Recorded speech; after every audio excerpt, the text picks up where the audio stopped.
Très bien. Bonjour tout le monde. On va à une vitesse vertigineuse en ce moment puisque ça fait déjà 2 mois qu'on se connaît. On va attaquer le deuxième verset de la Torah. Donc c'est bien, c'est rassurant, ça avance. Alors, le deuxième verset que je vais marquer ici, on va faire un exercice assez original aujourd'hui. Puisqu'on va essayer de voir à la fois sur le verset la dimension du sens littéral et en même temps la dimension du sens allégorique. On va faire une sorte de croisement entre ces deux dimensions de l'interprétation d'un texte. Vous savez qu'il y a toujours 4 façons d'aborder un texte. Il y a ce qu'on appelle le sens littéral, le sens allusif, le sens allégorique et le sens secret. Alors là, on va essayer de voir dans quelle mesure la dimension allégorique s'inscrit de façon merveilleuse dans la dimension la plus triviale du sens littéral. Vous allez voir tout de suite. Alors, on va commencer tout doucement. Le texte dit la chose suivante, tout le monde le connaît ce texte, Ve'aretz haïta tohu vavohu. La terre était tohu bohu, donc c'est le verset qui suit juste après Bereshit bara Elokim et Hashem v'Haaretz. Pour le commencement, Hachem a créé les cieux et la terre. Juste après, immédiatement après, le texte emboîte le pas en disant Ve'aretz haïta tohu vavohu. Et la terre était tohu bohu. Ils traduisent par solitude et chaos, on verra. Ve'rocher al penetehom, et obscurité sur la surface de l'abîme. Ve'ruach Elokim merachefet al pen hamaim. Et le souffle divin venait planer à la surface de l'eau. Donc voilà une description du monde avant l'émergence du 3e verset qui va être le Yehi Or, que la lumière soit. Donc juste avant ça, il y avait un monde pour le moins extrêmement chaotique. Donc je répète, la terre était tohu bohu, donc solitude et chaos, obscurité sur la surface de l'abîme, le souffle divin planait sur la surface de l'eau, bref, une sorte de description un petit peu apocalyptique. Si on est d'accord, oui, c'est pour l'instant, c'est-à-dire, on comprend pas très bien ce que veut dire le texte a priori. Si ce n'est que de nous dire que le texte est le monde était dans une sorte de méli-mélo, d'absence d'ordre majeur. Est-ce qu'on est d'accord sur cette première remarque? Bon. Ça, c'est donc la première remarque à faire sur le texte. On va alors essayer donc d'aborder le sens de Rashi. Alors, je vous explique. Dans le verset, on a plusieurs expressions qui nous sont familières. L'obscurité, on sait c'est quoi? C'est l'absence de lumière. Le théom, l'abîme, on sait c'est quoi? On sait c'est quoi un abîme. Le souffle divin, on peut imaginer de quoi il s'agit. Merachefet planer sur la surface de l'eau, ce sont des images qui sont proches de nous. En revanche, il y a une sorte de chose pas tout à fait bien définie qui s'appelle le tohu bohu. Tohu vavohu, ils sont des choses. Alors, nous, c'est devenu pour nous l'idée de l'absence d'ordre majeur. Lorsqu'on dit tohu bohu, ça veut dire qu'il n'y a rien. Il n'y a rien. Mais ça mérite, si vous voulez, une incursion dans la réflexion et surtout dans le sens littéral. Que veut dire tohu? Le terme tohu qu'on a traduit finalement en hébreu. Mais que veut dire tohu bohu? Oui, on ne sait pas ce que ça veut dire exactement. Donc il faut essayer de comprendre ici. Le terme tohu et bohu, ils font référence à quel vocable dans la Torah? Donc ça va être la démarche de Rashi. Rashi nous dit la chose suivante. Tohu vavohu, tohu, tohu, lashon tema. Tohu, c'est une expression d'étonnement. Tema en hébreu, ça veut dire je suis étonné. Et donc, il dit, tohu, c'est l'étonnement. Ve shimamon est stupéfaction. C'est-à-dire une personne est stupéfait. Donc, tohu exprime l'idée de stupéfaction. Sha'adam tohe ou mishtomem al bohu sheba. Donc, la stupéfaction par rapport à quoi? Par rapport à quelle image? Dit Rashi. Un homme est stupéfait et frappé d'étonnement al bohu sheba, sur le vide qu'il y a à l'intérieur. Donc, je précise ici, Rashi nous fait d'une pierre deux coups l'explication des deux termes qui sont des points d'interrogation pour nous, des boîtes noires. Tohu vavohu, ce sont deux termes qui sont liés par une conjonction de coordination, le vav, ouais, le et. Donc c'est le tohu et le bohu. Alors il dit que finalement ce sont deux mots qui sont liés l'un à l'autre, dans le sens où tohu vient exprimer l'étonnement, la stupéfaction, et bohu, c'est le vide. Donc, par rapport à un vide, il y a une expression de stupéfaction, ce que dit ici Rashi. Et il va être sympa, Rashi, il va nous amener même du vieux français. Tohu, dit Rashi, c'est ashtordishon, qui veut dire étourdissant. Étourdissant, c'est le vieux français. Vous savez que Rashi a été d'une grande aide pour les personnes qui s'intéressent au vieux français. Vous savez que par exemple Rabelais écrit, Pantagruel par exemple est écrit en vieux français. Nous, ce qu'on a dans les mains en général, c'est la traduction, mais c'est du vieux français, donc on n'y comprend pas grand-chose. Ben, sachez qu'en fait, Rashi a été profondément utile pour avoir des sources du vieux français. Donc en l'occurrence, on a ici une indication. Il veut ici d'exprimer ici dans son vocable natal, là où il vivait, c'est étourdissant. Petite remarque, si Rashi a besoin de traduire en français dans son patois local, c'est que de toute façon, la Torah, elle doit être compréhensible.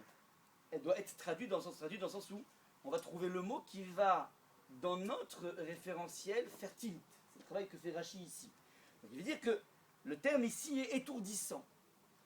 Étourdissant, c'est étourdissant de quoi? De vide. Bohu, la shon rakud vetsido, vo veut dire signifie vide et solide. Je marque une pause ici, juste pour faire le bilan des courses. On a devant nous un verset qui vient décrire un état extrêmement chaotique, qui se décline selon plusieurs aspects. On a de l'obscurité, on a de l'abîme, on a un vent divin qui jure un petit peu avec ce néant. Et on a donc une expression qui est compliquée, tohu vohu, qui veut rien dire. On dit le tohu vohu, mais c'est une sorte de boîte noire, ça veut rien dire chez nous. Alors Rashi va rentrer dans le détail. Il va dire non, tohu, c'est l'étonnement, la stupéfaction, l'étourdissement face au vide. Voilà ce que dit Rashi. On est clair sur les éléments? Oui. Maintenant, on essaie de réfléchir. À votre avis, pourquoi Rashi a besoin de nous faire passer par une dimension presque sensorielle? Il nous promène dans une sorte de scène et il essaie de nous faire sentir, de façon très forte, l'aspect vertigineux des choses, l'aspect étourdissant des choses. Je m'explique. Si le but de Rashi, c'est tout simplement de traduire les mots, alors il aurait pu tout simplement nous dire tohu, c'est étourdissant, et bohu, du vide. Rashi nous prend par la main et vient nous dire c'est un homme qui est en face d'un spectacle qui le frappe d'étonnement et de stupeur. Et donc ce que je veux montrer ici, c'est que ce qui est assez bizarre dans Rashi, c'est qu'il n'est pas simplement cantonné à nous donner une traduction des mots, comme il pourrait le faire ailleurs, et dans plein d'autres occurrences. Il a besoin de faire sentir les choses. Enfin, il nous prend par la main en disant voilà, imagine-toi devant un grand vide, imagine-toi devant les chutes du Niagara par exemple, ben, tu te mets devant le précipice, tu regardes en bas, ben, c'est exactement ce que tu ressens devant le spectacle du monde avant qu'il ne soit formé par Hachem, par ce Yihor, par cette que la lumière soit et que tout soit organisé. Le monde avant le façonnement d'Akadosh Baruch Hu, on dit plutôt le façonnage. Façonnage ou façonnement? Façonnement? Ah, c'était bon. Le premier G était bon. Donc, le monde devant la modélisation, avant la modélisation d'Hachem, eh ben, il était dans un état de chaos. C'est quoi ce chaos? C'est l'étourdissement qu'un individu peut ressentir devant un abîme, devant le vide. Alors, très bonne question, il y avait personne, donc à la limite on s'en fiche totalement. Peu importe. Personne, puisqu'il n'y avait personne. Donc quelle est la nécessité évidemment de nous raconter de la préhistoire, qui ne nous touche pas a priori, puisque le monde tel qu'il va être après, le Yihor, ça va être un monde organisé. Ce ne sera plus le chaos. Il y a un chaos initial, qui est le premier jet de la création du monde, mais qui va faire suite à un monde totalement ordonné, mais dans la suite des choses, et nous on ne connaît que ce monde ordonné. On ne connaît pas, nous, le tohu bohu, à part lorsqu'on rentre dans la chambre des enfants, mais ça c'est pour d'autres raisons. Oui. Mais les seuls tohu bohu qu'on ne connaît pas celui-là. Donc quel est l'intérêt? D'abord de préciser, donc c'est une question sur le texte de la Torah, de nous parler d'une vision apocalyptique qui précède le monde, primo. Secondo, pourquoi Rachi a besoin de s'étendre de façon assez forte sur les diverses sensations qu'aurait provoqué la vision de ce spectacle. Alors un homme aurait été là, il aurait été waouh, je suis dans un vertige, je suis stupéfait, je suis étourdi par le vide qu'il y a à l'intérieur. C'est la question à laquelle on va essayer de répondre. Parce que clair d'abord sur la question, sur les questions. Oui, donc il y a deux questions. En tout cas, la Torah a besoin de nous préciser cette vision apocalyptique d'avant la création du monde, primo. Secondo, pourquoi Rachi enfonce le clou en essayant de te dire, tu sais quoi, ce tohu bohu, ouais, ne le garde pas comme une sorte de boîte noire, une sorte qui s'appelle, bon bah c'est le chaos, et puis le chaos, on sait pas ce que ça veut dire, mais ça fait une référence chez nous à une absence d'ordre, et puis c'est tout, ça suffit. Ne reste pas, dit Rachi, dans le concept, essaie de pénétrer le monde des sensations, et donc imagine-toi ici un bonhomme qui est en face de ce spectacle, et il va être étourdi, stupéfait, et Rachi a cette faculté de délier les choses, c'est pas son habitude. D'habitude, il est très concis. Il ne raconte pas un roman pour nous expliquer quelque chose. C'est-à-dire que tu n'as qu'à comprendre et puis c'est tout. Il te dit voilà, c'est vide et c'est étourdissant et puis après tu te débrouilles. Qu'est-ce qu'il a besoin presque de nous prendre par la main? Ça, c'est un petit peu un des points essentiels. Alors, pour résoudre cette énigme, on va donc passer par la dimension, donc une dimension qui est tout à fait différente du sens littéral, mais qui va se recouper. La dimension du Midrash. Alors, le Midrash, dans Bereshit Rabbah, va dire la chose suivante. Il va reprendre, si vous voulez, les expressions de vide et de chaos qui sont mentionnées dans ce deuxième verset de la Torah, et il va les commenter. Le texte dit la chose suivante. Ve'aretz haïta tohu. Donc vous voyez un petit peu comment ça fonctionne. Le Midrash donc, est dans le grand 2. On a repris, pour celles qui savent lire, l'expression Ve'aretz haïta tohu, et le Midrash va dire Zegalut Bavel. Le tohu, que Rachi a traduit par stupéfaction, par étourdissement. Il s'agit ici d'une époque historique qu'on appelle l'exil de Babylonie. Je vous rappelle qu'en moins 586, sur des dates phares que tout juif est censé connaître, un juif a une mitzvah de connaître son histoire. En tout cas, donc c'est l'occasion, si vous ne le savez pas maintenant, en moins 586 avant Jésus, Nabuchodonosor, empereur de Babylonie, maître de la Babylonie c'est l'Irak actuel, vient rentrer à Jérusalem, il détruit le temple et il place tous les juifs en déportation dans son royaume. C'est la première grande claque que le peuple juif va recevoir depuis qu'il est arrivé en Israël et qu'il a construit son temple. Ce temple qui était un petit peu le joyau du peuple juif et le joyau de l'humanité, dans le sens où toute l'humanité était jaloux de ce temple, de cette faculté qu'un juif avait de pouvoir communiquer avec Hachem de façon régulière. Alors, vient Nabuchodonosor, il nous détruit le temple, premier temple, et il nous place en déportation dans son royaume. Premier grand coup. Alors il dit ça, c'est ça en fait le tohu. Le tohu dont parle le texte avant même la création du monde ou dans son acception préhistorique, eh ben c'est ça en fait, c'est Bavel. On continue, après on va y réfléchir. Et d'où je sais en fait que tohu, qui est marqué ici, fait référence à la Galoute de Bavel, à l'exil de Bavel, puisque c'est marqué dans le Yirmiyahu. Yirmiyahu qui était un contemporain de la destruction du premier temple, et Jérémiade, oui, il a pleuré sur ce temple. Il dit Raïti et Haaretz veine tohu. Il arrive, et Jérémie, après la destruction du premier temple, il dit mais c'est pas possible. Cette terre est devenue tohu.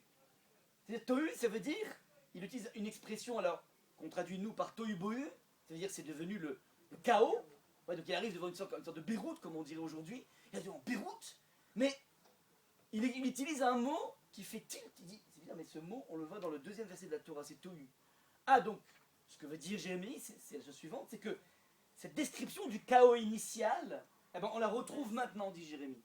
Oui. Le tohu auquel on assiste, dit Jérémie, eh ben, c'est un tohu qui est déjà imprimé dans la première création du monde. Tohu. Deuxième référence, deuxième pont. Vavou, dit le texte, oui, l'arrêt c'était tohu, on dit c'est Bavel. Vavou, que Rachi, je vous rappelle, a traduit comme étant le vide. Tohu, c'est l'étonnement, la stupéfaction. Bohu, c'est le vide. Et dit Zogalut Madai, c'est l'exil de Mède et de Perse, Pras ou Madai, qui intervint en moins 518 avant Jésus encore une fois. Et cet exil, tout le monde le connaît, c'est l'histoire de Assuérus, du tandem Assuérus et Aman, qui vont proposer la première solution finale de l'histoire. Je vous rappelle que le texte dit la chose suivante, dans le décret de Haman, les Juifs étaient censés être les Hashmides, les Harog ou les Abed, de les exterminer, les Harog de les tuer ou les Abed de les faire périr, et demande le Gaon de Vilna. Il est né en 1794, donc il est dans le XVIIIe siècle. Le Gaon de Vilna va dire, mais pourquoi tu as 3 expressions dans le décret pour tuer? Les Hashmides veut dire exterminer, donc c'est que tu l'as tué. Les Harog c'est tuer, et les Abed c'est faire périr, donc ça revient au même, c'est un pléonasme. Réponse du Gaon de Vilna, les Hashmides c'est tuer, pardon, les Hashmides c'est exterminer, ça veut dire enlever toute forme de trace de la culture juive. Les Harog c'est tuer, effectivement, et les Abed c'est faire périr, c'est utiliser les corps pour l'industrie. Disait le Gaon de Vilna en 18e siècle, oui. 18e, 19e siècle, oui. C'est-à-dire que, c'est pour dire qu'il y avait une solution finale qui était proposée par Haman, un tandem entre Assuérus et Haman. Maintenant, dit le texte du Midrash, eh ben, c'est ça qui est marqué dans Bohou, et d'où je sais que Bohou a une connotation de l'histoire qui s'est passée avec Esther et Haman. Eh ben, il dit parce que au moment où on vient amener sur l'ordre de Esther Haman, alors on dit Vayav Hilou Léaviat Haman. On s'est précipité pour faire venir Haman au festin, et cette expression Vayav Hilou fait un tilt avec Bohou.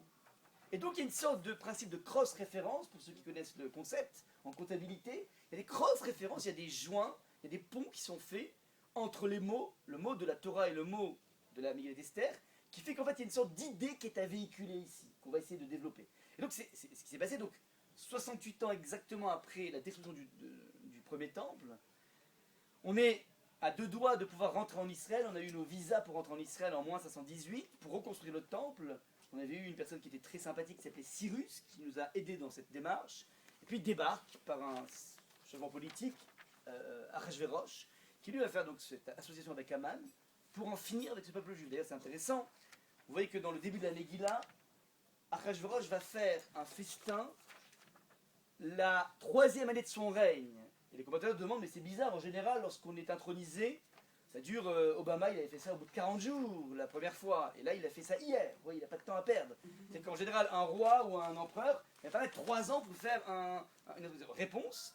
Il a attendu, de façon machiavélique, que la prophétie qui disait qu'au bout de 70 ans d'exil, le peuple juif reviendra sur sa terre avec le temple.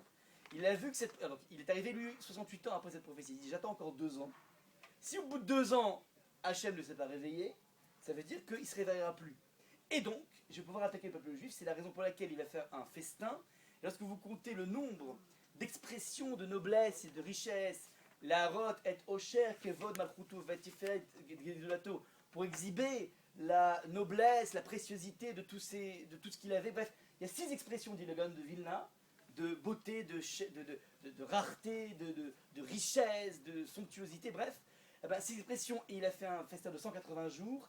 6 fois 180, ça fait exactement 1080. Oui. Oui. 1080, 1040, 1080. 1080.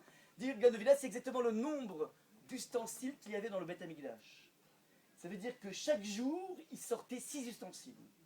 Pour montrer que puisque maintenant Hachem ne va pas se réveiller, puisque 70 ans la prophétie ne s'est pas réalisée, donc maintenant je peux montrer que je règne même sur les ustensiles du Beth Amikdash, ça veut dire que même sur les Juifs j'arrive à régner. Oui. Ce que dit la Gemara dans le traité de Megillah, page 17, ce qu'il n'a pas fait attention, c'est qu'il a mal compté. Ouais, il s'est trompé dans le calcul, et effectivement au bout de 70 ans, révolu, effectivement Hachem nous a sauvés, mais il n'a pas parti du bon pied. Oui. Donc ça c'est un peu le contexte. En tout cas, une chose est sûre, c'est qu'il y avait une volonté de domination totale de Achashverosh et de Haman. Achashverosh n'est pas simplement le niais de service, il n'est pas simplement à la solde de Haman, il avait aussi son mot à dire par rapport à ça. Et donc, on a ici ce que répète une catastrophe historique, eh ben, c'est déjà marqué dans Bohou. On continue. Vers Rochelle, dit le Midrash. C'est quoi Rochelle, l'obscurité? Zegalut Yavan, c'est l'exil de la Grèce, c'est l'exil le plus original, puisque on est à peu près en moins 300 avant Jésus. Et Mechila, c'est pas moins 300 avant Jésus, c'est en moins 150, je me suis trompé dans le document. On est en moins 150. Moins 300 avant Jésus, c'est Aristote. Aristote avait entretenu, comment dire, on va dire que c'est à partir d'Aristote que commencent les problèmes. Ce qu'on peut dire, c'est que les descendants d'Aristote, enfin en tout cas d'Alexandre le Grand, qui sont en moins 300, les descendants d'Alexandre le Grand ont fait la guerre aux Juifs. Alexandre n'a pas fait la guerre aux Juifs, il y a eu une époque extraordinaire, durant laquelle Alexandre, qui était l'élève d'Aristote, Alexandre le Grand, Alexandre de Macédoine, Alexandre avait créé un système de pacte parfait avec le peuple juif en disant voilà, moi je suis le maître du monde, j'ai annexé toute l'Afrique, l'Europe, ouais, tout lui appartenait, il a voulu finir par Yerushalayim, et puis il a décidé en arrivant à Yerushalayim qu'il ne combattrait pas Yerushalayim, il s'est dit c'est pas possible, il y a à la tête des Juifs Shimon HaTzadik, et cette personne me vient systématiquement en rêve la veille de chacune des batailles. J'ai une image comme ça d'un tzaddik, et puis cette personne c'est lui, donc il a dit voilà, je fais un pacte de non-agression avec vous, juste je veux une collaboration entre nous, c'est-à-dire je vous laisse tranquillement dans votre Torah, mais je veux que vous participiez à l'armée, donc il a créé une armée spéciale pour les Juifs, des fantassins, une armée dans laquelle on mangeait cachère, on respectait Shabbat, il y avait zéro mixité, bref, il avait créé à l'époque donc comment dire, et donc il y avait une histoire tout à fait inédite de coopération entre Alexandre, le monde grec, dont Alexandre était l'héritier, et le monde juif. Seulement les descendants d'Alexandre ont commencé à mettre la pression sur le juif, plus exactement les juifs ont commencé à s'endormir un peu trop, et donc dans les années moins 150 à peu près, intervient ce qu'on appelle l'exil de Grèce. On n'a pas été exilé au niveau géographique, c'est un exil à l'intérieur du peuple juif, dans le sens où en Israël même, dans les frontières d'Israël avec le Beth Amikdash, la Torah appelle ça, le Midrash appelle ça un exil, ça veut dire que finalement, on est en Israël étranger à nous-mêmes. Ouais, on se promène, c'est vrai, des fois sur Tel Aviv, on se dit, mais qu'est-ce qu'il y a de juifs ici? Ouais, malheureusement. Donc c'est un peu l'idée, c'est-à-dire que tu es à l'intérieur de la terre qui est la plus sainte qui existe, avec le Beth Amikdash, là on n'a plus le Beth Amikdash aujourd'hui, mais là il y a le Beth Amikdash, et pourtant tu sens que on ne réfléchit pas comme avant, on ne pense pas juif, on est en train de s'assimiler de plus en plus, et même si on garde un petit peu certains vestiges, alors il y a de plus en plus à l'époque de juifs qui ne pratiquaient pas la Mila. De plus en plus de juifs, par admiration du système grec, ouais, ne pratiquent pas la Mila. Je ne crois pas que dans les mondes les plus assimilés du Maghreb, je parle de l'Algérie par exemple, je vois que les gens d'Algérie, quand même, s'il n'y avait pas Shabbat, il y avait quand même la Mila, ouais, la Brit Mila. On a beau avoir été fasciné par le modèle français, la culture française, ouais, mais la Brit Mila, c'est toujours quelque chose qui était accroché à nous. Eh ben, sachez que à cette époque, contemporaine du Beth Amikdash, il y avait des centaines, des milliers de juifs qui refusaient d'avoir la Brit Mila par idéal hellénisant. Donc voilà un petit peu la galoute tout à fait intéressante. Ça, c'est ce que le texte appelle l'obscurité, c'est notre confrontation aux plus grandes lumières de l'histoire. Vous savez que le Rambam va dire sur Aristote que c'est certainement l'homme le plus intelligent que l'humanité ait porté. Oui. Donc on a en face de nous les personnes qui viennent non pas brandir une épée contre le peuple juif, mais viennent brandir tout simplement une nouvelle sagesse, qui s'appelle la philosophie, qui s'appelle les mathématiques et la physique et tout ce qui découle de cela, et qui viennent dire, mais écoutez, vous les juifs, vous êtes sympathiques avec votre Talmud, mais il existe des sciences, des sagesses beaucoup plus brillantes que vous. Donc il y a une sorte de match tout à fait intéressant. Oui, on n'a plus en face de nous des gens qui veulent une solution finale, on a des gens qui veulent un ring pour voir finalement eh ben, qu'est-ce qui est plus dense au niveau intellectuel, la yeshiva ou Harvard, Polytechnique, oui, ou un séminaire, oui. Le propre de la civilisation grecque, justement, c'était d'avoir des grands principes, mais en fait, intrinsèquement, ils n'étaient pas comme ça. Il y a une anecdote d'Aristote. Je ne suis pas carré, je ne suis pas triangle, oui. C'est pas parce que j'enseigne les maths que je suis un triangle. Ça, mais encore une fois, qu'il y ait une certaine perversion dans leur système, c'est soit, mais il y a un ring qui n'est pas au niveau moral. Ils ne viennent pas nous dire on est plus moral que vous. Ils viennent nous dire on est plus sage que vous. On a une sagesse beaucoup plus forte que la vôtre. On a quelque chose de beaucoup plus brillant que vous. Mais ils n'appliquaient pas. Je parle au niveau intellectuel pur et dur. Parce qu'en fait, Il y a un débat, il y a un ring qui s'appelle finalement la sagesse du Talmud. Est-ce que c'est quelque chose qui est plus fort que les mathématiques? Ce débat, c'est un véritable débat qu'il faut poser, il n'y a pas de tabou par rapport à ça. Et il y a un grand maître du Moyen-Âge qui s'appelle le Ramban Nachmanide, qui va écrire dans un livre qui s'appelle Sefer HaMilchamot, le livre des guerres. Alors c'est pas du tout de guerre au niveau militaire du tout. À l'époque, il y avait un grand rabbin qui s'appelait Rabbi Zecharia Halevi, qui était un jeune blanc-bec de 19 ans, qui a écrit des annotations sur le commentaire du Rif, Rabbeinu El-Fassi, de Fès, qui était la plus grande autorité mondiale. Il habitait à Fès, le Rabbeinu El-Fassi, Rabbi El-Fassi, et c'était le plus grand rabbin du monde. Et voilà qu'un blanc-bec de 19 ans arrive, il dit écoute, tes commentaires sur le Talmud, je suis pas d'accord avec ça, je suis pas d'accord avec ça, je suis pas d'accord avec ça. Et c'était tellement présomptueux, enfin ça avait l'air tellement présomptueux, que le Ramban Nachmani, qui était la deuxième plus grande autorité de son époque, a écrit un livre pour essayer de contrecarrer les annotations de ce Rabbeinu Zecharia Halevi. Ce qui fait que nous, on a un héritage extraordinaire. On a le commentaire de Rabbeinu El-Fassi. On a les attaques du jeune de 19 ans, Rabbi Zecharia Halevi. Et on a la réponse du Ramban qui nous crée une fécondité du débat, mais inédite. On passe des semaines en yeshiva à comprendre ce qui s'est passé dans leurs points de divergence qui vient nous donner un aspect du Talmud d'une richesse absolument incroyable. En tout cas, donc, dans son introduction au livre, à ce livre des guerres, Ramban Nachmanide, pratiquement la plus grande autorité de son siècle, alors il écrit la chose suivante. Il tranche en disant qu'il y a une suprématie, il faudrait étudier ce texte, il y a une suprématie du Talmud sur l'algèbre et les autres sciences. Et en quoi il y a une suprématie? C'est que le Talmud est une science inexacte, par opposition aux maths, qui sont une science exacte, et c'est ça qui en fait la suprématie. Évidemment, vu comment c'est présenté, ça paraît tout à fait bizarre, parce qu'en général, la noblesse d'une science, c'est lorsqu'elle est exacte et non pas lorsqu'elle est inexacte.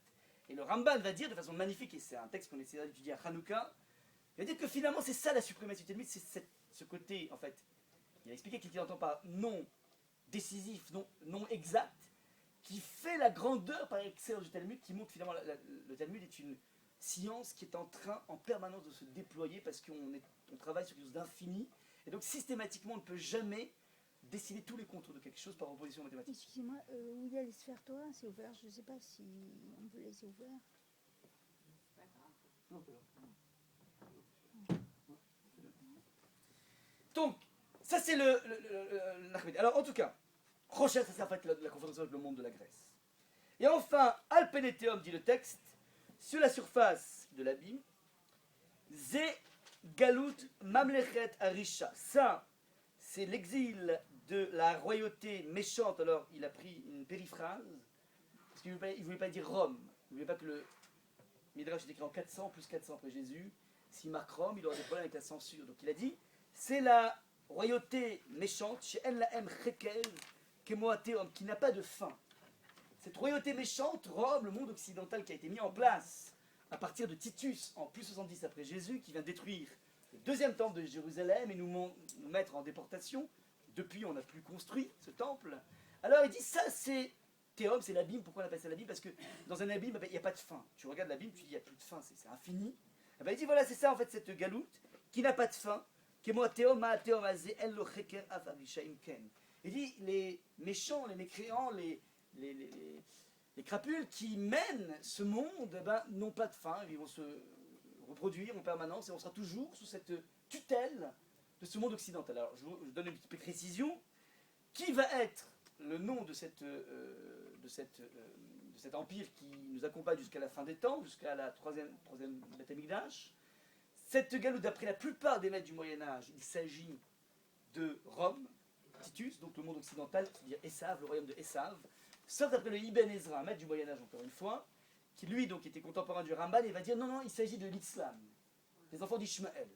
Donc en deux mots, qui va nous accompagner jusqu'à la fin des temps? Est-ce qu'il s'agit de Esav ou de Ishmaël? C'est un grand débat entre le Ramban et le Ibn Ezra, tout à fait intéressant. Le Ramban va contrecarrer le Ibn Ezra, mais tu dis mais vraiment n'importe quoi. C'est marqué dans tous les livres des prophéties qu'il ne s'agit que de Rome, ouais, c'est pas l'islam. Et si toi, Ibn Ezra, tu penses que c'est l'islam parce que tu t'es trop obnubilé par les Arabes, comme tu as vécu en Espagne, tu t'es fait torturer par eux, donc tu as l'impression que c'est eux qui voulaient te mais c'est pas du tout l'islam, c'est le monde occidental. Le monde occidental, le monde de Esav. Et le Ibn, alors cette discussion est bizarre parce qu'on dirait une discussion de café entre deux grands maîtres du Moyen-Âge, et donc il y a un Maharal qui va nous éclairer par rapport à ça en disant non, il y a un débat tout à fait intéressant ici. Qu'est-ce qui s'appelle? Il y a évidemment, d'après tout le monde, une confrontation qui nous attend à la fin des temps avec l'islam, c'est évident.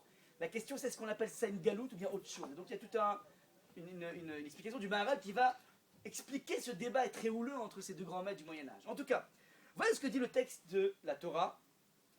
Donc je répète, on a 4 expressions de vide, ouais, que sont le tohu, le bohu, le rocher et le théum. Et ces 4, dit le Midrash, pardon, ce 4 correspondent à 4 époques historiques. La première, Nabuchodonosor en moins 186. La seconde, en moins 518, la confrontation avec Aman et Assuérus. Assuérus, Perse et Mède, en fait, Perse c'est l'Iran. Oui, donc on s'est tapé l'Irak avec Nabuchodonosor, on se retrouve avec l'Iran 68 ans après. Ensuite, on va avoir les Grecs, oui, qui est donc cette fois-ci, qui n'est plus, oui, bien évidemment c'est actuel, qui n'est plus donc une confrontation par rapport à des bourreaux, mais des personnes qui veulent vraiment créer un ring intéressant, ouais, qui est la personne qui maîtrise le plus la sagesse. Et enfin, dernière chose, c'est ce qu'on appelle Rome, d'après la plupart des commentateurs. Alors Rome, c'est un... ouais, donc c'est Rome qu'on le connaît, c'est Titus. Voilà un petit peu donc le Midrash. Alors maintenant, juste je vous pose une question. À votre avis, qu'est-ce que vous nous dit le Midrash? En faisant un lien historique avec les 4 expressions de vie, de chaos, qui sont mentionnées dans le 2e verset de la Torah. Je vais laisse réfléchir, j'en profite pour prendre un verre d'eau.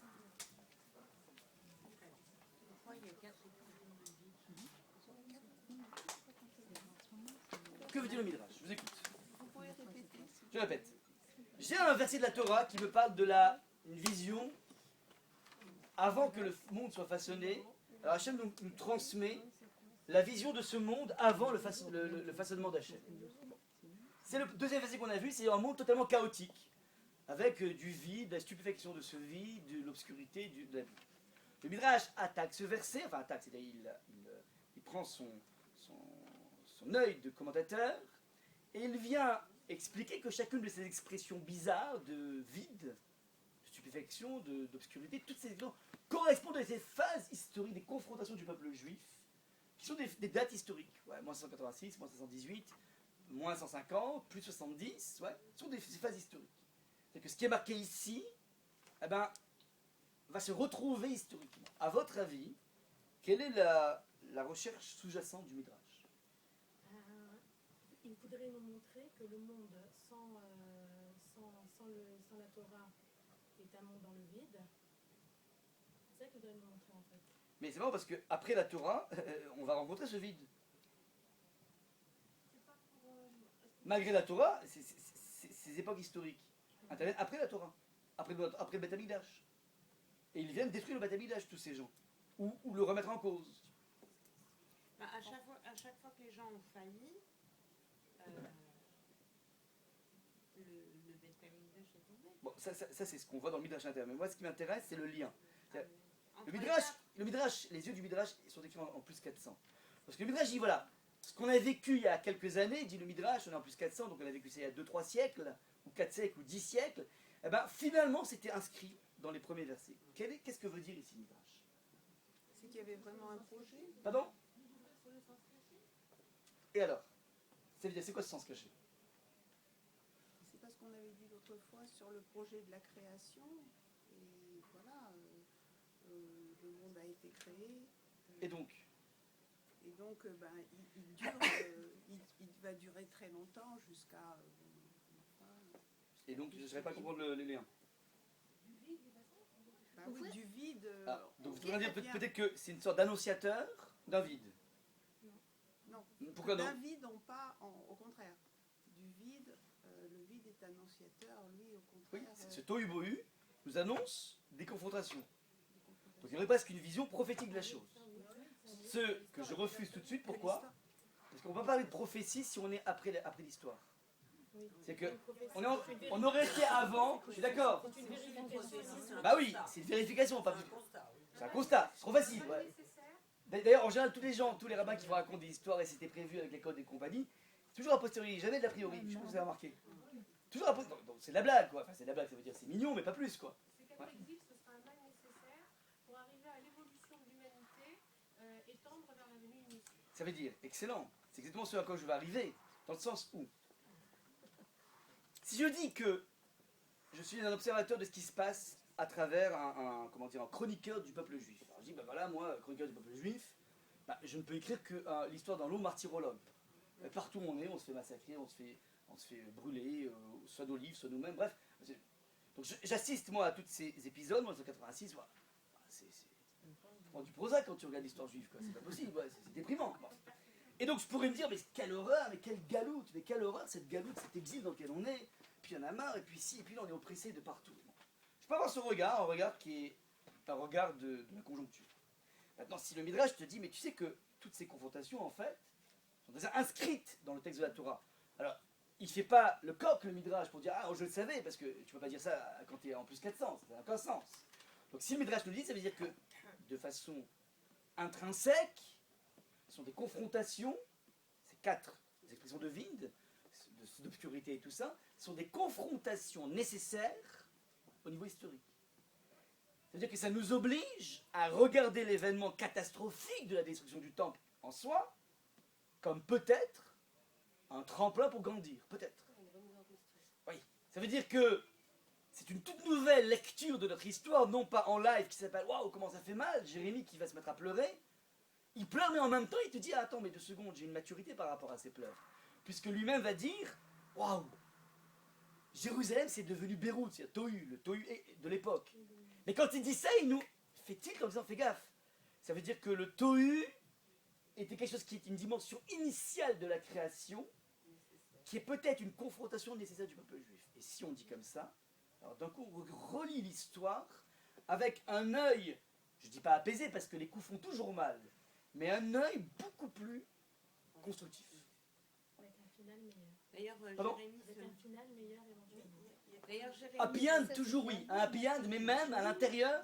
Ouais. Souffrance. Oui, c'est happy end à l'intérieur des souffrances. d'ailleurs, Jérémie se met à rire en voyant le renard. Non, c'est pas Rabbi Akiva. Rabbi Akiva. Ah, Rabbi Akiva. bon, mais c'était pour pouvoir. Moi, je vais juste vous poser une question. Alors, finalement, même si on est là, nous maintenant, on est aujourd'hui 2012. On y arrive. Ah, d'accord. Grand 3, le combat actuel. Grand 3. Non, parce qu'il y a eu un autre tohu-bohu avec la Shoah. Elle fait partie du défilé de... On y arrive. 2 secondes. Je ne prononcerai pas sur la Shoah volontairement. Je ne parlerai pas de la Shoah volontairement. Pourquoi? Parce que ça fait l'objet d'une... On ne peut pas faire ça sur un pied. Primo. Secondo, il faut pas mal de recul. J'ai beaucoup de raisons pour ça. Non, parce qu'il y a aussi tohu-bohu. Alors, on va voir. Venons, laissons-nous guider par cette lecture du premier verset. Ensuite, on essaiera de voir dans quelle mesure ce qui s'est passé dans le monde à travers l'histoire juive est un épiphénomène de tout ça. Voilà, tout se passe à ce niveau-là. Ouais. On est trop loin de la leçon du premier temps pour réaliser à quel point c'était quelque chose d'infiniment... on ne se rend pas compte à quel point c'était le coup le plus énorme qui s'est passé pour le peuple juif. Ouais. Lorsqu'on a... Les Chazal disent, en fait, tous les juifs ont eu le sentiment d'avoir été guillotinés au moment de la destruction du premier temple. On ne se rend pas compte, et toutes les nuits de cristal que le peuple juif a subies après sont un épiphénomène de toute cette historique. Alors on va voir tout de suite la filiation. Maintenant, donc, si je dis ça, ça veut dire que quoi? Que ces confrontations sont des confrontations presque nécessaires. C'est-à-dire qu'on aurait pu éviter, il vaut mieux éviter la vie, les épreuves, mais une fois que tu as une épreuve, sache comprendre qu'il existe une source de cette épreuve qui s'appelle le fait que Hachem ne crée pas un monde parfait, il crée par définition un monde avec des déficiences, ce tohu, ce bohu, cette obscurité et cet abîme, sans quoi il n'y aurait plus aucune place au libre arbitre. Il y a de façon naturelle des forces antagonistes à Hachem, des forces antagonistes à la Gdusha, et donc des forces antagonistes à un peuple qui va se revendiquer de sa proximité ultime avec le Créateur, qui est le peuple juif, qui a élu Akadosh Baruch Hu comme étant le maître de son histoire. On a choisi Hachem. Il y aura donc forcément des gens qui t'empêcheront de pouvoir t'épanouir par rapport à cette démarche. Maintenant, ces gens sont une mise en place nécessaire, sans quoi, s'il n'y a pas de combat, il n'y a aucune possibilité d'avancer dans la vie. On est des anges déjà. À partir de là, regardez comment c'est intéressant. On a 4 confrontations qui sont marquées ici. S'il n'y a pas quoi? Pardon? S'il n'y a pas... S'il n'y a pas un combat, sans confrontation avec la possibilité de fauter, il n'y a plus d'hommes, il n'y a que des anges, ou des personnes lobotomisées. Si tu reviens, Des animaux. Ouais, des animaux.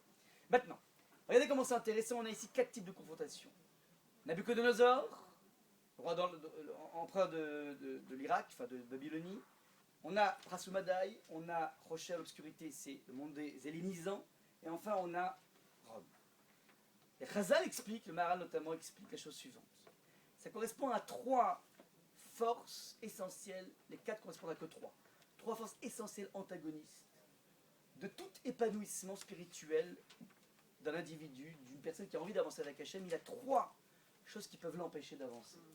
Le premier, c'est Nabuchodonosor. Nabuchodonosor est l'homme qui a quelque chose de profondément séduisant. C'est un homme qui va venir défier Dieu. Je suis tellement fort, je suis tellement sûr de ma force et de ma construction et de ce que j'ai mené à bien dans ma vie, toutes les guerres que j'ai menées, ces empires que j'ai réussi à renverser, que fondamentalement, on pourrait s'affranchir de Dieu. On pourrait faire l'économie du lien de servitude avec Hachem et croire tellement en l'homme que fondamentalement, on peut exclure totalement Hachem de le panorama. C'est la raison pour laquelle la cerise sur le gâteau, c'est d'être capable de prendre le Beth Amikdash et de le détruire. Ça veut dire que fondamentalement, je n'ai pas besoin de Dieu dans mon évolution, qui est une évolution magnifique, clinquante. La folie des grandeurs de Nabuchodonosor est quelque chose qui est profondément actuel. Lorsqu'on regarde des bonhommes comme Bill Gates ou ces grandes personnes, qu'est-ce qui nous excite énormément? C'est ce pouvoir, surtout ce qu'on appelle les « Waouh, quelle fortune colossale !» Ou bien les personnes qui ont du pouvoir « Waouh, il a des bras longs, mais c'est incroyable son carnet d'adresse. » On est tous, qu'on le veuille ou pas, dans un monde de fascination par rapport au superlatif. Le super grand, le super fort, le super riche, le super puissant. C'est ce qu'amène Nabuchodonosor comme modèle au peuple juif en disant mais qu'est-ce que tu te prends la tête dans un lieu, dans un monde de servitude avec des commandements, avec des respects, avec des corbanotes, en veux-tu, en voilà, en remerciant Hachem pour ta force, en remerciant Hachem de t'avoir ouvert les yeux le matin. Mais oh, prends-toi un peu en main. L'homme c'est pas ça, prends-toi un peu en main. Gravis des montagnes seul, c'est quoi sans arrêt ce lien de dépendance, cette béquille permanente? Mais arrête d'être sur un fauteuil roulant, il y en a marre. Allez, lève-toi maintenant. Il y a quelque chose de tout à fait fascinant dans ce débat, dans ce que projette Nabuchodonosor. Aie confiance en l'homme avant tout, construis-toi et tu verras que tu feras quelque chose de magnifique dans ta vie. Et bien ça, c'est quelque chose de très fascinant pour un juif de dire mais finalement qu'est-ce que je fais dans ce carcan de mitzvot? Première confrontation maintenant, comment on va répondre par rapport à ça? On va pas faire la guerre à Nabuchodonosor, on va essayer de réfléchir en ayant été titillé dans notre ghetto. On commence petit à petit à se dire, mais 2 secondes, est-ce que fondamentalement, ce monde des superlatifs est un monde qui est vraiment viable? On va commencer à essayer d'éplucher un peu plus les choses pour essayer de dire, mais peut-être qu'il y a quelque chose de profondément malin qui est derrière tout ça et profondément pas épanouissant derrière ces images d'épanouissement. Deuxième, on va tout de suite actualiser les choses. Deuxième tentation possible pour un juif. C'est le monde de Prasumadaï, l'Iran, avec la Mède, Achashverosh. Ça commence par un festin, la Megillah de Esther, dans lequel Achashverosh, vous le savez toutes, demande à son épouse, qui était une femme superbe, de venir s'exhiber toute nue devant tous les députés, devant tous les officiels, tous les ministres, tous les gouverneurs, tous les généraux, ouais. Venez montrer sa beauté. Explique le Malbim, très intelligent. Elle est de sang bleu. Elle descend de Nabuchodonosor, Madame Vashti. Et lui, il l'a prise parce que ça lui a permis de pouvoir hériter du trône. Mais il ne faut surtout pas dire que c'est un roturier. Et donc, il montre à tout le monde que je n'ai vu en elle que la beauté. C'est pas le sang bleu qui m'a intéressé. La vérité, c'est que ça lui a permis d'avoir un tremplin au niveau politique. Il a pris l'héritière de Nabuchodonosor, donc il a pu avoir plus de pouvoir politique. Mais il faut tout de suite gommer cela. Donc c'est pas un fou qui présente la femme toute nue. C'est pour montrer qu'il y a une seule chose qui m'intéresse, c'est une femme superbe. Et regardez, je la montre toute nue devant tout le monde. Elle refuse pour une question de lèpre. De façon miraculeuse, ouais. Mais le climat, c'est un climat de déviance, dans toutes les formes d'appétit, culinaire, sexuel. Un festin de 180 jours, 6 mois de festin. Même à Miami, ils font pas ça, oui. Il n'y a pas ça, oui. 6 mois de festin. Les orgies, tout ce monde. Ça vient dire une seule chose au peuple juif. Qu'est-ce que tu te prends la tête, toi, avec tes lois de pureté familiale, contraignantes, astreignantes? Mais vas-y, laisse-toi aller, carpe diem. La vie est tellement plus belle en la croquant. Le juif, qu'est-ce qu'il fait par rapport à ça? Soit il s'enferme dans son ghetto, mais ce n'est pas une solution à long terme. Soit il commence à réfléchir en disant 2 secondes, venons, on réfléchit, on essaie de poser les choses. Peut-être qu'il y a quelque chose qui est pas si épanouissement dans ce libertinage à outrance. est-ce que peut-être il y a quelque chose de beaucoup plus fondamental et donc de beaucoup plus épanouissant dans ce respect de tous les interdits, dans toute mon relation à la matière, quelle qu'elle soit, eh ben, finalement la déguster avec modération, il y a peut-être quelque chose de beaucoup plus constructif. On va tout de suite voir maintenant le passage, si vous voulez, à la dimension du sens littéral, vous allez voir tout de suite. Troisième dimension, un juif peut être frappé par des millions d'idéologies. Il y a des milliers de juifs qui étaient dans des yeshivot, qui ont été fascinés par Lénine. J'ai connu un descendant d'une personne qui m'a raconté, dont le père était dans la yeshiva en Russie. Il raconte qu'un jour, dans la yeshiva, le jour du Shabbat, un des barou yeshiva avec des pailleus et un chapeau est sorti avec le Sefer Torah de la yeshiva. Il est sorti dehors en portant. Parce que lui dit, mais t'es fou, tu portes, c'est Shabbat, comment tu sors avec le Sefer Torah? Il dit, non, Lénine doit passer par cette ville, je vais accueillir le Mashiach. Le Mashiach est arrivé, on ne se rend pas compte à quel point ce décret de Lénine, droit des peuples à disposer d'eux-mêmes, était quelque chose de totalement messianique. Messianique. Ça, c'est la fascination des idéologies. Et vous avez tous les ismes qui ont ponctué le XXe siècle. Le nationalisme, le socialisme, le communisme, le libéralisme, ouais. Toutes ces idéologies, une après l'autre, oui, vont petit à petit être objets de fascination pour quitter notre idéologie. Majeure, c'est pas la Torah. Dernière chose, Rome. Rome est un méli-mélo de tout. Le monde occidental dans lequel on est, qui est happé par trois types de courants. Soit le courant idéologique, soit le courant dérive des mœurs, soit le courant du superlatif. Maintenant, regardez comment on débouche sur Rashi. Rashi vient te prendre par la main en te disant Tohu bohu. Tohu, c'est l'étonnement, la stupéfaction. La stupéfaction, l'aspect vertigineux, c'est justement lorsqu'on est au contact des superlatifs. Waouh! Il a vendu sa boîte 50 millions d'euros. Waouh! Mais qu'est-ce que je ferais moi avec 50 millions d'euros dans mon compte? Oh, incroyable! Ouais.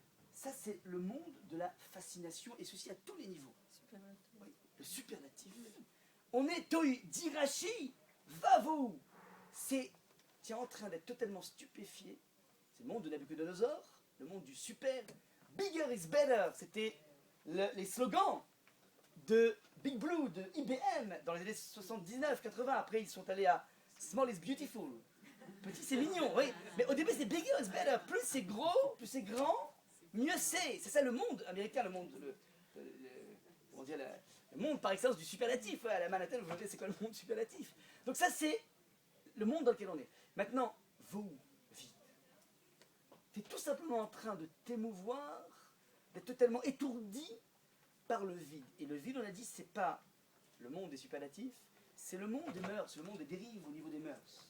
Vous savez comment c'est extraordinaire? Le Rabbeinu Yonah dit une chose incroyable dans le Sharet Teshuvah. Il dit qu'un individu, d'ailleurs, tout de suite, c'est un petit peu, comment dire, désolé de parler de ces exemples, mais c'est un Rabbeinu Yonah qui amène un verset dans Michelet qui dit qu'un individu qui faute et qui continue et qui renouvelle sa même faute ressemble, dit Rabbeinu Michelet, donc Shlomo Ameler, ressemble, excusez-moi la description, mais ça va nous aider, ressemble à un chien qui va manger un repas, puis ensuite va le sortir par les selles et va remanger les selles. Ce qu'on appelle pour les lapins les pelotes de réjection. Enfin, il ne faut pas saler les chiens, mais en tout cas, c'est l'image qui est donnée par Shlomo Ameler. Demande les commentateurs la chose suivante, je ne comprends pas. Tu dis que celui qui faute, et ensuite qui renouvelle la même faute, eh ben, s'appelle quelqu'un qui mange un chien qui mange quelque chose et ensuite qui va prendre les selles de la chose. Il dit, mais l'image n'est pas fidèle. Parce que lorsque tu manges, tu es déjà dans le monde des selles, quelque part. Vous comprenez il y a des idées, c'est-à-dire qu'on dit, voilà, c'est comme le chien qui mange, puis ensuite, il prend les selles de ce qu'il a mangé. Mais c'est pas fidèle, il fallait dire, bah, il mange des selles, il remange des selles. Oui. Donc il y a un problème de langage. Réponse des commentateurs, un truc génial. Il dit que lorsqu'un individu n'a pas encore goûté à quelque chose, il peut être totalement dans le vertige de la chose. Il peut être totalement, comment dire, presque dans une situation de presque force majeure. C'est pas force majeure, mais c'est presque. Il est tellement omnibulé par la chose. Ouais, une personne qui a fait un régime drastique et puis qui d'un coup a envie de craquer sur un beau chocolat.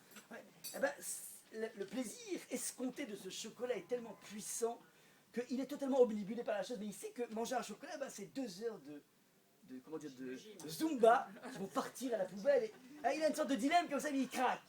Il prend ce chocolat. Alors, il a craqué parce que c'était trop dur pour lui.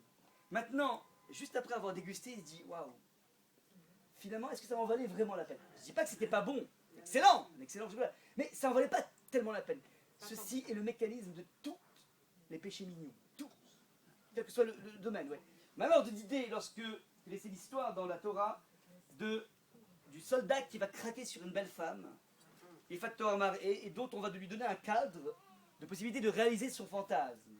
Et donc, on dit, pendant un mois, on va essayer de le dégoûter de cette femme, et puis puisqu'il craque, alors bon, bah, c'est une captive, alors on l'autorise à se marier. D'après les maîtres du Talmud, divergence d'opinion, il a le droit qu'à une seule relation avec elle. Et après, il divorce. C'est volontaire de poser la question, mais je comprends pas, mais si tu l'autorises d'aller avec elle parce qu'il a craqué, alors il a craqué une fois, il craquera une deuxième fois. C'est-à-dire, l'idée, c'est plutôt qu'il aille de façon interdite, on lui donne un cas qui s'appelle le vrai mariage. Je dis, mais il a craqué pour elle, alors il va continuer à craquer? Non, pas la même chose. Il a craqué au début, il était dans un tas d'inconscience, de vertige, euphorique, et donc il est complètement obnubilé par la chose. Maintenant, certes, tu as eu, on va nier qu'il y a eu du plaisir, mais tu vois la divergence, le décalage vertigineux entre le plaisir escompté, qui s'appelle le fantasme, et le plaisir effectivement attrapé. Et une fois que tu as vu la différence, tu ne peux plus maintenant rentrer dans un système de je craque, ça n'existe plus. Ça. Craquer, on peut une fois, pas plus. On n'a pas le droit de craquer, mais on peut tolérer si vous voulez une fois. Donc c'est l'image, ça veut dire que c'est ce chien qui prend quelque chose, alors c'est pas permis, mais c'est beaucoup, on va dire, c'est beaucoup moins grave que les selles. Donc vous voyez l'image de Rabbeinu Yonah, c'est ça l'idée. Ça veut dire que, vient nous dire un truc génial ici, Rashi, qui s'incruste dans le Midrash, que ce monde, qui est un monde dans lequel, vas-y, essaie de profiter le maximum, multiplie les départs exotiques, multiplie toutes les choses que tu fais dans ta vie, ouais, creuse un petit peu, fais juste le bilan de ce que tu as escompté comme plaisir, et ce que tu as effectivement obtenu. Et ça, tout individu est capable de le faire. Donc vient nous dire Rashi, Tohu Vavohu, c'est le vertige de quoi? Du vide. Le vide, c'est quoi? C'est ce delta, cette différence entre ce que tu as escompté et ce que tu as eu vraiment. C'est ce delta fondamental. C'est ce que dit Tohu Vavohu. C'est ça, en fait, qui va nous accompagner en permanence dans nos divers exils. Maintenant, ce qui est intéressant ici, c'est que juste comment il répond par rapport à ça. Il répond avec ce qu'on vient de dire ici. Certes, il y a un attrait évident, on ne peut pas nier le fait qu'un homme soit tiré par une femme et vice-versa, ce sont des choses qui ont été mises en place par la nature. Oui, c'est Hachem qui a mis ça en place. Maintenant, réfléchis un peu, mûris un tout petit peu et tu te rends compte que justement, dans le monde de la fidélité, se cache fondamentalement le plus grand des épanouissements. Et ça, il faut que tu sois capable d'assumer ce message. C'est pas tout de rester totalement dans un ghetto dans lequel tu pratiques. La confrontation avec le monde extérieur va t'amener à encore plus t'asseoir, à encore plus te convaincre de ton ancrage dans cette loi mosaïque qui vient de 3300 ans. C'est-à-dire que c'est justement en regardant la dérive du monde dans leur accroche de cette recherche de plaisir qu'ils mettent en tant que synonyme de bonheur, mais malheureusement il n'y a pas de synonyme de bonheur entre plaisir et bonheur, c'est pas forcément lié. Ce plaisir non construit, ce plaisir artificiel, eh ben, c'est en regardant ça que tu te dis mais c'est fondamentalement extraordinaire et ça va te donner d'autant plus de pêche pour pouvoir continuer dans ta fidélité par rapport à ton héritage. Voilà un petit peu ce que vient dire le Midrash, c'est-à-dire que cette confrontation de Tohu Vavohu, c'est la confrontation nécessaire par laquelle tu dois passer. Pas tout de suite au début, il faut être un petit peu construit, parce que si tu commences à projeter à un individu qui ne fait que débuter des images d'un autre monde tellement attirant, alors il craquera rapidement. Mais tôt ou tard, quand tu t'es construit, il faut que tu sois capable de pouvoir affronter le monde de l'autre.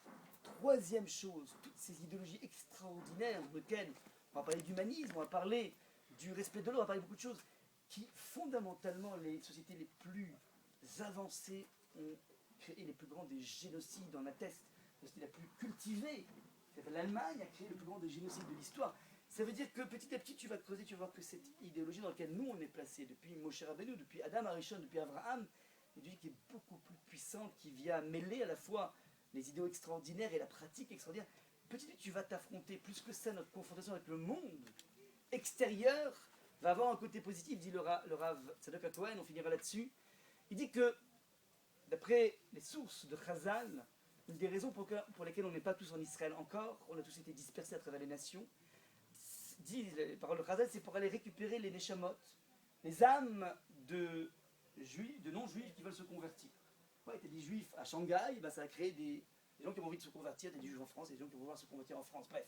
Donc on va récupérer des neshamot qui se sont perdus à travers les siècles. Ouais, il y a eu, vous vous rappelez que Sancheriv est venu massacrer les 10 tribus du Nord. Nous sommes les vestiges de Yehuda et Binyamin, c'est tout, pas plus que ça. Enfin, on n'a plus de Shimon, de Lévi, de Yehuda, on a Yehuda et Binyamin, c'est tout, et tout le reste, tout est perdu. Ah ben, en fait, il y a peut-être, à travers le monde, des gens qui sont perdus, des tribus perdues, on va les récupérer. Ça, c'est l'aspect, si vous voulez, classique de l'interprétation Raph. C'est vrai que Cohen, un grand maître de la Chassidut, va dire quelque chose de plus profond que ça. À part les âmes physiques qu'on va récupérer, enfin les personnes physiques, on va les récupérer à travers les confrontations des cultures étrangères. On va se confronter avec des morceaux de Torah qui nous ont été perdus. Tu vas te mesurer avec Aristote, ce que va faire Rambam, le rabbin Maïmonide en permanence. Ça lui permet de pouvoir récupérer des parcelles de la Torah qui ont été évaporées à travers les siècles, qui ont été dispersées. Et donc on va se confronter avec le monde de l'Extrême-Orient et on va repenser le monde de la méditation qui existe depuis des années. Depuis Avraham Avinu, on parle de méditation de la Torah de façon en filigrane. Tu vas voir le monde du yoga, le monde de l'Extrême-Orient, et tu vas dire, mais c'est marrant, alors il y a peut-être des choses qu'eux nous ont prises sans faire exprès, et donc on va les retrouver. Donc c'est-à-dire que le monde extérieur va te permettre de retrouver des éclairages tout à fait nouveaux, des choses que tu ne connaissais pas. Le Rambam dit, il a écrit tout un livre qui s'appelle le Moreh Nevuchim, pour expliquer toutes les mitzvot, le sens des mitzvot. Il dit, je n'ai pas expliqué toutes les mitzvot du monde parce que je n'ai pas assez voyagé, je ne suis pas assez jeté dans les tables épaisses d'étrangers pour essayer de comprendre l'humanité qui m'aurait permis d'avoir un éclairage plus fort de la Torah. Donc un petit peu cette idée d'osmose au niveau culturel, le contact avec des nations différentes, avec des Descartes, avec toutes ces émanations des nations, va me permettre de pouvoir enrichir encore plus et découvrir encore plus à l'intérieur même de ma Torah des choses qu'on ne soupçonnait pas. Donc voilà un petit peu comment chaque confrontation est un tremplin de croissance extraordinaire. Je m'arrête là. Non, elle arrive un petit peu en retard, Léa. Léa sera un peu en retard. On peut poser une question? Oui, on peut poser des questions. Oui. Le tombeau, enfin le vide et ce à quoi on s'attendait, ça peut aussi nous arriver dans des choses très, très nobles et très belles, comme, je sais pas, je vais dire n'importe quoi, mais je vois beaucoup de gens autour de moi qui sont divorcés et qui espéraient, qui attendaient beaucoup d'un mariage et qui sont complètement qui sont retrouvés devant le vide comparé à ce à quoi ils s'attendaient et ce qu'ils ont récolté. On n'en est pas à des gens qui sont dans la séparation, mais des gens qui sont vraiment divorcés, qui ont perdu leurs enfants, qui ont perdu la garde, etc. C'est aussi, moi je le ressens comme ça. Et puis après, il y a aussi la chose.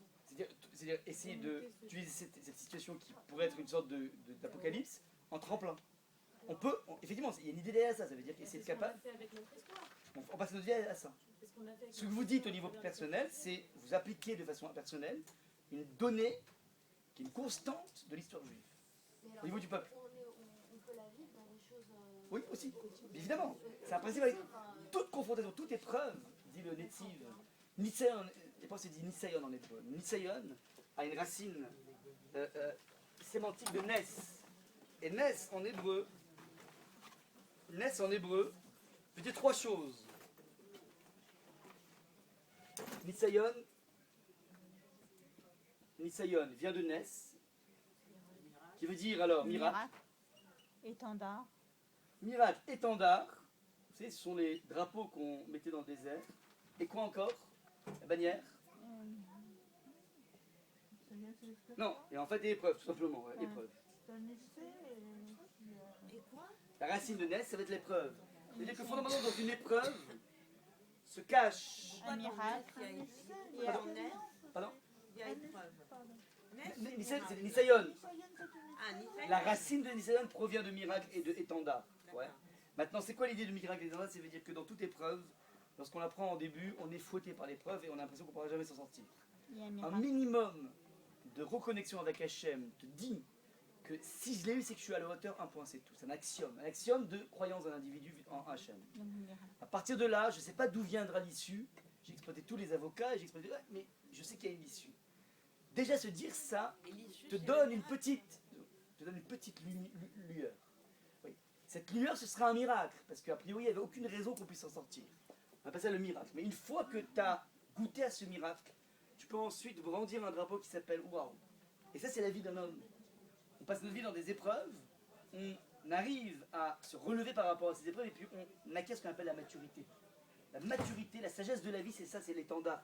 Et donc tout est lié. L'épreuve te sécrète un miracle qui lui-même te permet de pouvoir brandir étendard après étendard. Il y a des personnes qui ne sont pas forcément dans la Torah, mais qui ont eu des vies très riches, très éprouvantes et très éprouvées, et qui, à l'âge de 60 ans, 70 ans, ont une sagesse de la vie absolument incroyable. C'est ça la même idée. Par ailleurs, en général, ce sont des personnes qui sont des fois très proches d'Hachem, paradoxalement sans forcément en pratiquer, dommage. Il y a des personnes qui sont dans une relation très très très dense avec Hachem, parce qu'ils ont goûté à la vie. Ce schéma, ils l'ont vécu des milliers de fois dans leur vie. Un schéma classique chez eux. Donc, dès qu'arrive l'adversité, ils n'ont pas peur. Ils ne sont pas waouh, qu'est-ce qu'on va faire? Ils n'ont pas le processus normal aussi. Comment? Il y a la peur, la découverte.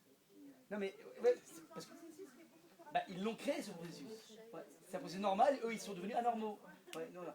Donc vous voyez, après là maintenant, si demain vous entendez des rabbins qui vont dire waouh mince, Obama il est revenu, et puis c'est marqué dans la prophétie, et puis il s'appelle Russell et compagnie. Oui, ok, tout ça c'est joli, c'est un cadre joli. Ouais, il est plus difficile avec Netanyahu que Mitt Romney. Bref, tout ça c'est du cadre. Ouais.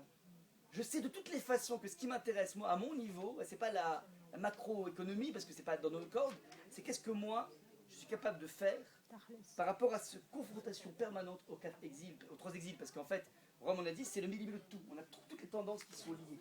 Ouais. C'est à la fois le gigantisme, le superlatif, c'est à la fois la dimension, comment dire, de forme d'appétit dérivant, appétit illicite, et troisième chose, toutes ces fascinations du monde de l'idéologie, et qui systématiquement viennent nous percuter en disant mais finalement, mais qu'est-ce que je fais avec des textes qui ont 2000 ans, vous savez, la Gemara, le texte que je vous ai amené ici, il a donc en plus 400. Ouais, c'est un texte qui a mis, mais c'est complètement ringard ce que je fais là. Ben non, en fait, on se rend compte que petit à petit, dans chacune des choses, il y a une actualité incroyable. Ça, c'est un travail qu'on fait qui petit à petit nous permet d'actualiser les choses et de réaliser à quel point la Torah est une sève éternelle, ouais, infinie. Moi, je voulais juste vous poser une question. C'est madame Gabi, Harry, vous me dites, hein, j'ai pas envie de mordre d'aucune façon. Elle est retenue sur la route, c'est pour ça il y a... Embouteillage, ok. Il y a un accident sur la route. D'accord.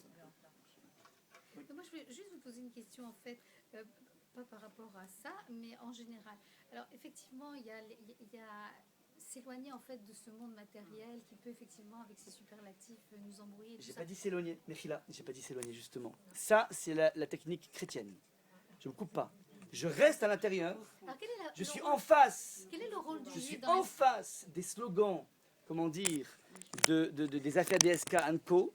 Et au lieu de fantasmer sur tout ce qui se passe dans le monde qui est autour de moi, je vous rappelle que j'avais été choqué en 2007 quand je suis revenu d'Israël après 13 ans d'immersion. Je suis arrivé à la première publicité, j'adore regarder les publicités, quand je peux les regarder. La première publicité que j'ai vue, c'est une publicité pour Ikea. Ouais.